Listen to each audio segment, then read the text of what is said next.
सरकारी नौकरी देकर कोई भी सरकार जो है अपने प्रदेश को आगे नहीं बढ़ा सकती। ये एक गलत थ्योरी पर काम कर रहे हैं लोग। नियोजित शिक्षक लगातार मांग कर रहे हैं, आंदोलन कर रहे हैं। 5 अटेम्प्ट की बात हो गई, लेकिन मान नहीं रहे। कह रहे कि बिना परीक्षा के कहाँ तक सही? आपने कहा था कि सही नहीं है। ना, बिना परीक्षा के तो होना ही नहीं चाहिए। कोई शिक्षक बनेगा और स्वयं परीक्षा पास करने की औकात न रखता तो हमारे बच्चों को क्या परीक्षा पास कराएगा। चित्तानंद मोहन जी अपना जो रिहाई है उसको बरकरार रखने के लिए चित्तानंद जी को वहाँ से निकालने, अनंत भाई नहीं चाहते होंगे कि फिर से जो है उनके खिलाफ और सरकारी रिपरकशन हो। उनके खिलाफ आपराधिक मामले नहीं है, उनको घेरने की कोशिश हो रही है, उनके ईडी लगाया जाएगा, रुपया खोज के निकाला जाएगा। तो ये सब ठीक नहीं है। बिहार में जितना गलत हो रहा है कि उसमें एक आध गलत और चल जाएगा। बिहार में सत्ता परिवर्तन हो गया, लेकिन कहा जा रहा था कि नीतीश सरकार और तेजस्वी की जो सरकार थी उसमें नौकरी बांटा जा रहा था, लेकिन ये भी सरकार अब एनडीए की सरकार की तरफ से भी अब नौकरी देना शुरू कर दिया गया से नियुक्ति पत्र बांटा जाना शुरू किया गया है। हमारे साथ बात करने के लिए एमएलसी सच्चिदानंद राज है। बिहार अब सकारात्मक दिशा में बढ़ रहा है, मान रहे हैं आप अभी थोड़ी देर पहले नौकरी कर रहे थे। देखिए, प्रश्न पूछने के पहले मेरे एक प्रश्न का जवाब दीजिए। ये जो नौकरी कर रहे हैं कि 2 लाख नौकरियाँ दी गई हैं, वो 2 लाख नौकरी किसको किसको दिया गया है? कितने लोग हैं जो पहले से नियोजित थे उनको नियमित कर दिया गया? कितने लोग हैं जो पहले से किसी प्राइवेट स्कूल में पढ़ाते थे उनको सरकारी दे दिया गया? कितने लोग हैं जो दूसरे राज्यों से आकर यहाँ पर जॉब किए हैं? और कितने बच गए जो यहाँ के युवाओं को मिला है? तो जो यहाँ के युवाओं को जो पहली बार नौकरी मिला उसी को नौकरी में गिनेंगे। बाकी तो बदला गया है, प्राइवेट से सरकारी, नियोजित से नियमित, और बाकी दूसरे राज्य के हुए तो यहाँ का रोजगार तो सृजन हुआ नहीं। मेरी समझ से संख्या जितनी बता रहे हैं उसका 10-15% जो है वो असली नंबर है। आप रिसर्च करके ला के दिखाइए, मैं प्रमाणित के साथ बोल सकता हूँ कि अगर 2 लाख की बात करें तो मुश्किल से 20-25 हज़ार ही हैं जो नए सृजन हुए हैं। 10 लाख नौकरी दे पाना बिहार के पास वो है नहीं। अभी 30,000 करोड़ का आपने डेफिसिट बजट कर दिया है। 60,000 करोड़ का आपका जो है टोटल जो रेवेन्यू है और 30,000 करोड़ का डेफिसिट बजट दे रहे हैं। बिहार को कहाँ लेके जा रहे हैं? नौकरी देने से ज़्यादा यहाँ पर कैसे रोजगार का सृजन हो, कैसे यहाँ से पलायन रुके, कैसे यहाँ की शिक्षा व्यवस्था दुरुस्त हो, उस पर ज़्यादा काम करना चाहिए। सरकारी नौकरी देकर कोई भी सरकार जो है अपने प्रदेश को आगे नहीं बढ़ा सकती। ये एक गलत थ्योरी पर काम कर रहे हैं लोग। दे तो बुरा नहीं है, लेकिन दे नहीं पाएंगे, ये मेरा कहना है। बिहार सरकार तो कह रही है कि 10 लाख जो रोजगार की बात नीतीश सरकार की थी, 10 लाख सरकारी नौकरी में कुछ ही नौकरियां बाकी रह गई, आधी से लगभग पूरा हो चुके हैं।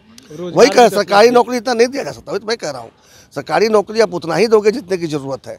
ज़्यादा दे दोगे तो फिर प्रदेश को पीछे ढकेल दोगे, क्योंकि बेमतलब के लोगों को तो भर्ती नहीं किया जाता। जहाँ काम है उसी कुर्सी पर उसी पद पर लोगे।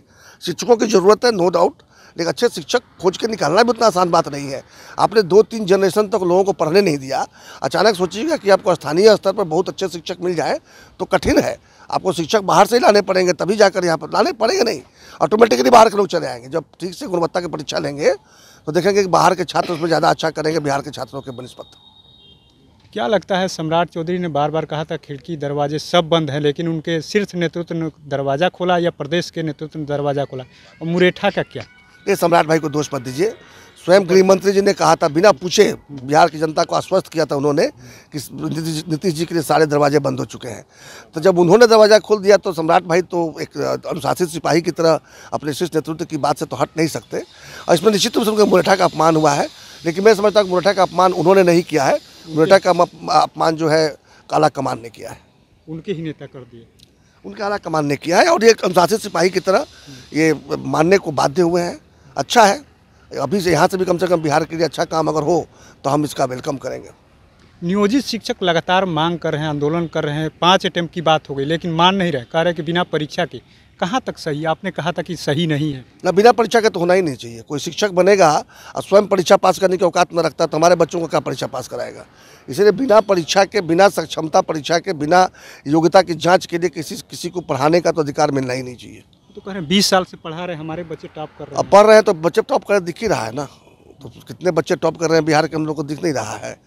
जाते विद्यालय में जाते हैं तो खाली खिचड़ी बढ़ते हुए दिखता है, और महाविद्यालय में जाते हैं तो खाली डिग्री बढ़ते हुए दिखता है। कोई नई बात है क्या? ठीक है, के पार्टी जब से आए हैं तब से कम अटेंडेंस होने लगा है, बच्चे भी स्कूल जाने लगे और शिक्षक भी स्कूल जाने लगे। लेकिन पढ़ाई तो अभी बिना बाकी है। अब पढ़ाई के लिए जो गुणवत्ता चाहिए है, बहुतों में है। मैंने कहा था कि सारे के सारे वैसे हैं, लेकिन जिनमें है वो सक्षमता परीक्षा पास कर जाए, और जिनमें नहीं है उनको कहीं और रोजगार दिया जाए।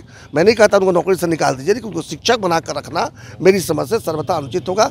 बिहार के बच्चों के साथ अन्याय होगा।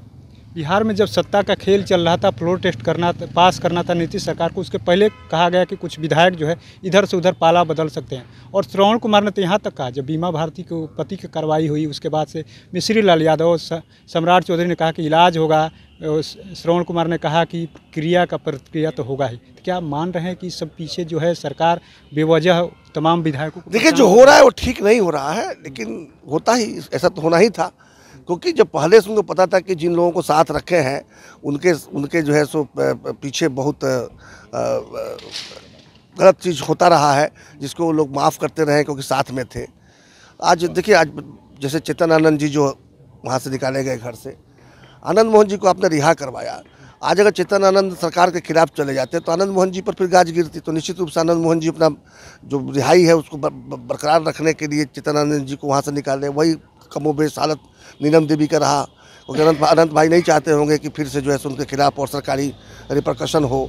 इसी आपने देखा जो जदयू के कुछ विधायक और भाजपा के जो कुछ विधायक जो है ये हो गए थे, भूमिगत हो गए थे, उनकी क्या स्थिति हो रही है।